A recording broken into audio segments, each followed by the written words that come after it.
I feel like a school teacher, so I'm going to try this again. Good morning, everybody.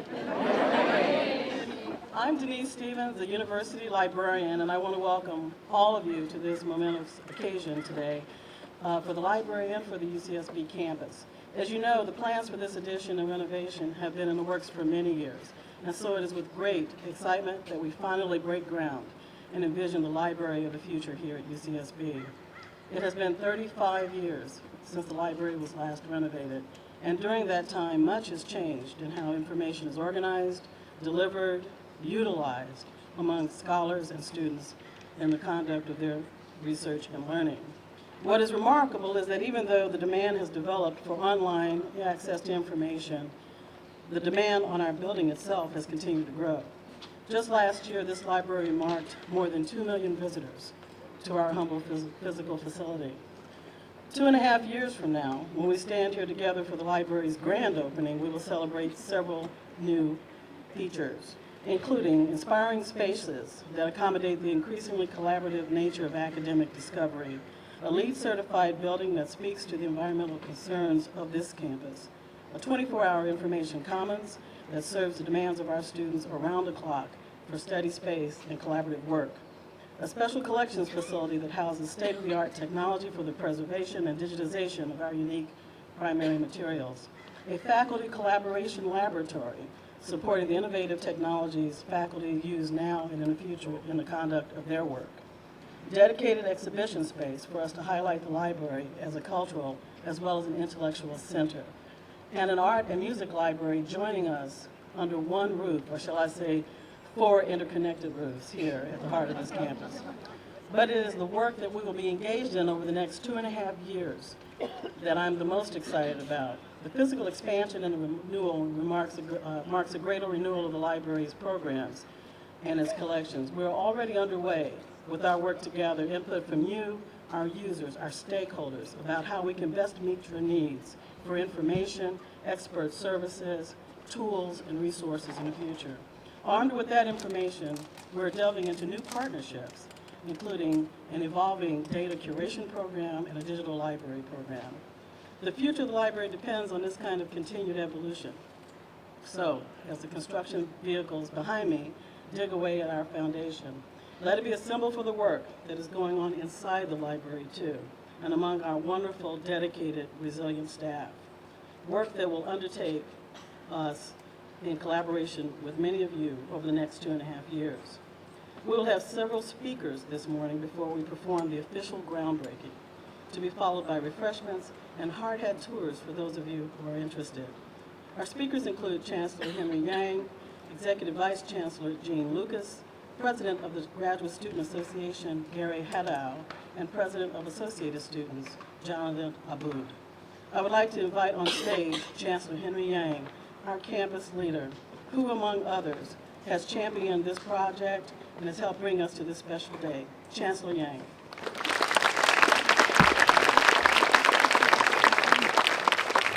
Good morning, and I thank you all for joining us for this exciting ceremony. Since the initial proposition, we have waited for 14 years. Finally, it happens now today. Let me give you a quick review of the library history about library constructions on our campus. This is from the book of Robert Kelly, Transformations, UC Santa Barbara, 1909 to 1979. 51 years ago, in 1952, construction of the core of the building was initiated, technically Library 1. And 9 years later, in 1961, the remaining portion of the 2-story section was completed. It was Library 2, technically speaking. 5 years later, in 1966, the 8-story tower was added, Library 3. And 12 years later, in 1978, the 4-story portion to the south added, it's called Library 4. So for 35 years since, we have not had any construction related to library. Denise, it's about time, isn't it? And in 1999, 14 years ago, the construction of a new library was proposed. During the past 14 years, numerous colleagues put their fingerprints on the planning for this new building. For instance, Bruce Tiffany was the chair of the Senate committee from 1994 to 1999. He put a lot of pressure on me. And I just reminded him about it. He said, oh, I'm just a pain of something.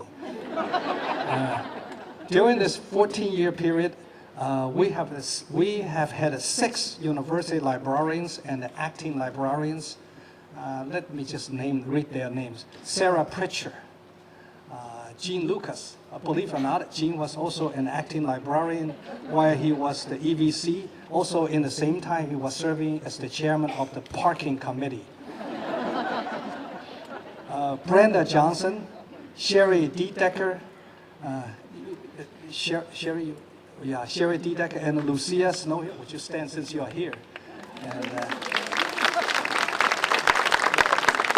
And of course, Denise Stephens.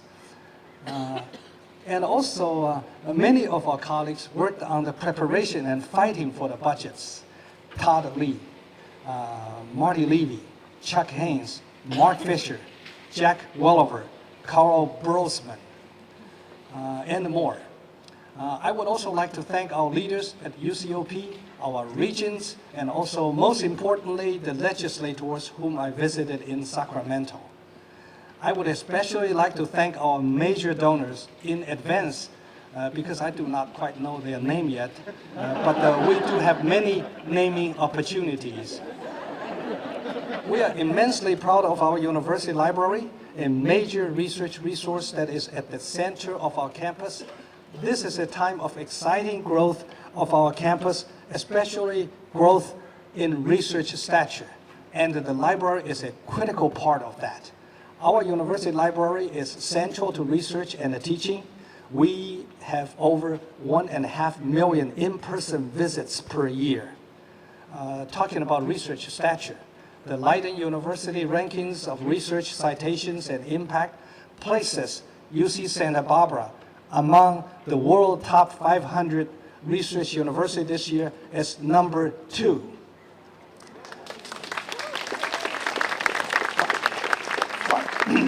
Finally, a special thank you to our university librarian, Denise Stephens, and to our library project coordinator, Mark Hartnell. Denise and Mark, whenever you receive a call or email, the first paragraph always likely to be congratulations.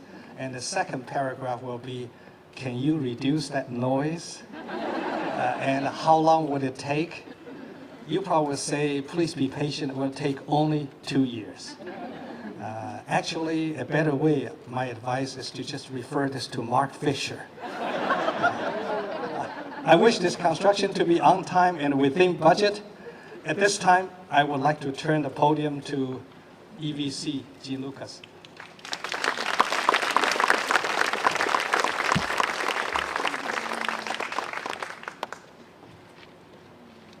Thank you, Henry, and good morning and welcome everybody to this groundbreaking and reception. The modern research library is in a state of significant transition. While still a repository and active distribution center for learned publications, journals, manuscripts, and special collections, the digital revolution is having a profound effect on its operation. Electronic journals and manuscript digitization by organizations like Google and Microsoft are moving libraries increasingly towards becoming portals to shared digital holdings. Their distinction then arises in special collections, research projects, and experiments that are going on at any given time. Some of the related activities in our library at UC Santa Barbara include the following. Many outstanding and unique collections, from the Tibetan Room to the California Ethnic and Multicultural Archives.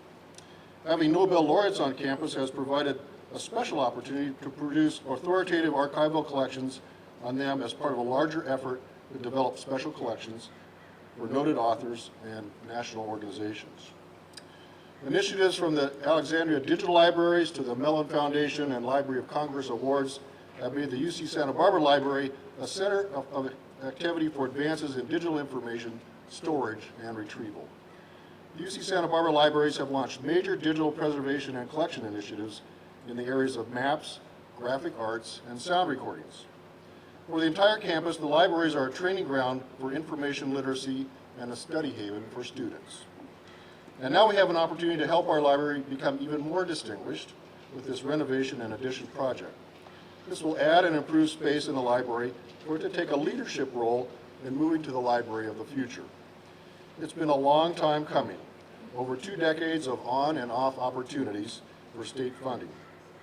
And despite last-minute glitches in bond sales and seismic discoveries, we've finally begun the project. We look forward to the completion date and all the new and improved space that will be forthcoming. I would like to thank Denise Stevens, our university librarian, for her leadership in getting us to this point and seeing this project through to its completion. So thank you, and now I'd like to turn the podium over to Gary Haddow, who's president and graduate student of the Graduate Students Association, and Jonathan Abboud, who's the president of Associated Students, to give their remarks.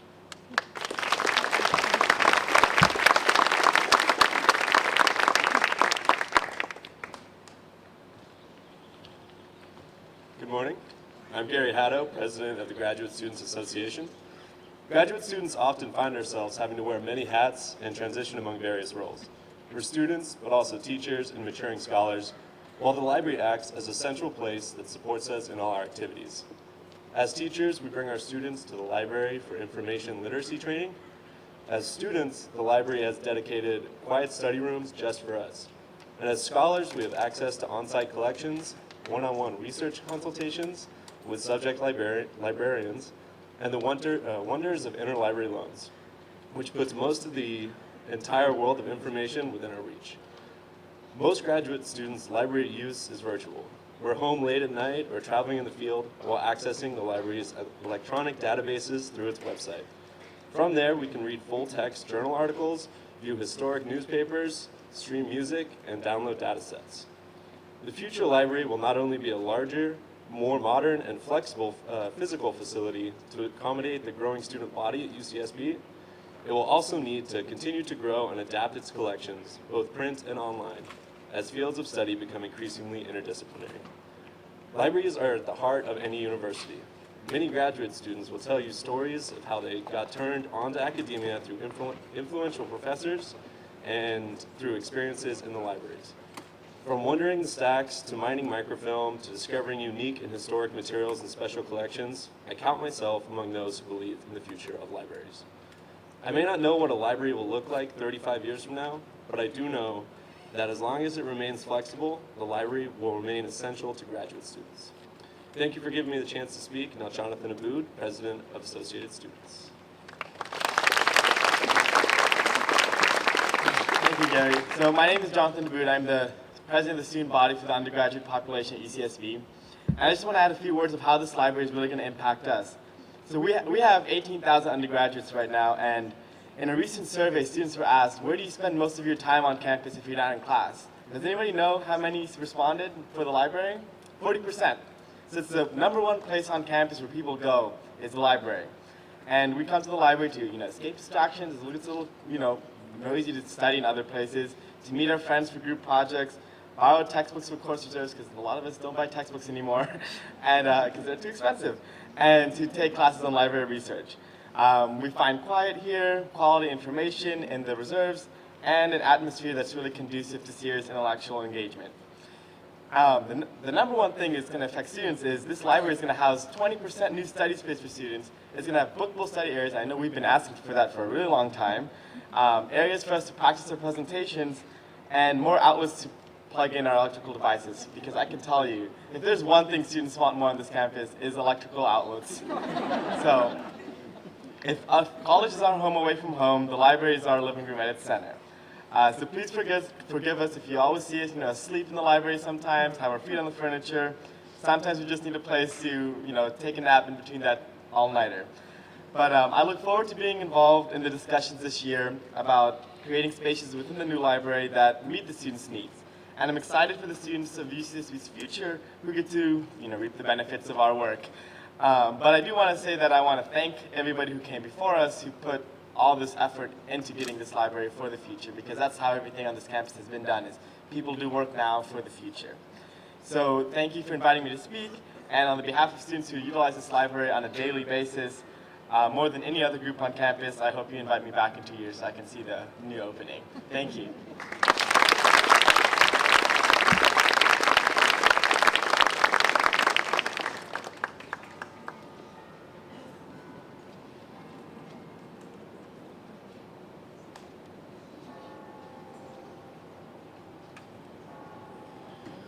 Well, I think we're wrapping this up, so I just have a few more words to say. I want to thank you all again for coming this morning. This is very special for us in the library, but also for this campus, and it's wonderful to see this much interest in what will be happening here over the next 2.5 years. I'm about to gather with other speakers in front of the stage to put our shovels into the dirt for the ceremonial groundbreaking. This groundbreaking is in honor of many people who work behind the scenes with patience, tenacity, resilience, dedication, and especially in the last few years, to bring this project to the final stretch. Once the groundbreaking is complete, we will enjoy refreshments and hard hat tours of the construction site. If you would like to participate in a tour, please gather to my left where Julie Sperling, lady waving over there, will conduct you to the tour site. I would like you also to participate in a tour if you can, but if you decide to, please note that you'll be dividing into groups of approximately 15, and you'll be assigned a tour guide who will walk you through the construction site. Please note, and this is important, that you must be wearing closed-toed shoes to participate, and we will, of course, provide the hard hats. You will have to return them.